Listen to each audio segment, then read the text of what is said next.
गोवा भारत का एक छोटा सा राज्य अपनी खूबसूरत समुद्र तटों और जीवंत संस्कृति के लिए जाना जाता है। लेकिन इस खूबसूरती के पीछे छिपा है एक समृद्ध इतिहास, वीरता, प्रेम और बलिदान की कहानियों से भरा हुआ।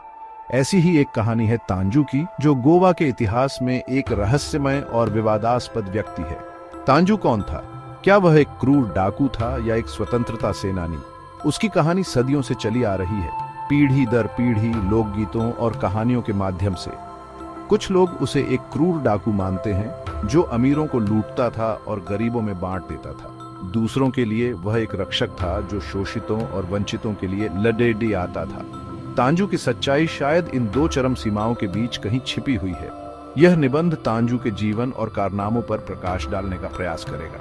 हम देखेंगे कि कैसे उसे एक नायक और एक खलनायक दोनों के रूप में चित्रित किया गया है। हम गोवा की सांस्कृतिक और सामाजिक परंपराओं का भी पता लगाएंगे ताकि यह समझ सकें कि तांजू की कहानी आज भी हमारे लिए क्यों प्रासंगिक है।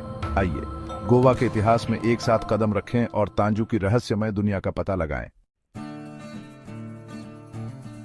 तांजू का जन्म कब और कहां हुआ, यह रहस्य के आगोश में छिपा है।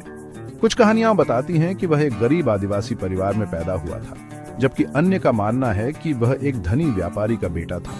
लेकिन सभी कहानियां इस बात पर एकमत हैं कि बचपन से ही तांजू में साहस और न्याय की भावना कूट कूट कर भरी हुई थी। कहा जाता है कि तांजू ने अपना बचपन गोवा के घने जंगलों में बिताया, जहां उसने तीरंदाजी और घुड़सवारी में महारत हासिल की। उसकी तेज बुद्धि और अदम्य साहस ने उसे जल्द ही जंगल के लोगों का प्रिय बना दिया। एक लोकप्रिय कहानी के अनुसार एक बार तांजू ने एक शाही सैनिक को एक गरीब किसान को परेशान करने से रोका। इस घटना ने तांजू को लोगों के बीच एक नायक के रूप में स्थापित कर दिया। यह घटना तांजू के जीवन का एक महत्वपूर्ण मोड़ साबित हुई। उसने अन्याय के खिलाफ लड़ने और शोषितों की रक्षा करने का संकल्प लिया। इस प्रकार तांजू की किंवदंती का जन्म हुआ, जो पीढ़ी दर पीढ़ी चली आ रही है।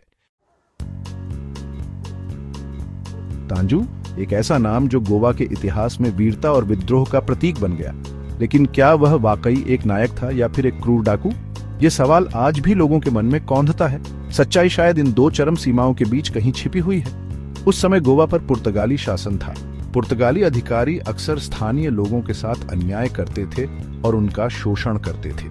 ऐसे में तांजू ने अन्याय के खिलाफ आवाज उठाने का फैसला किया। उसने अमीर पुर्तगाली व्यापारियों को लूटना शुरू कर दिया और लूट का माल गरीबों में बांट दिया। कुछ लोगों ने तांजू को एक रक्षक के रूप में देखा जो शोषितों के लिए लड़ रहा था।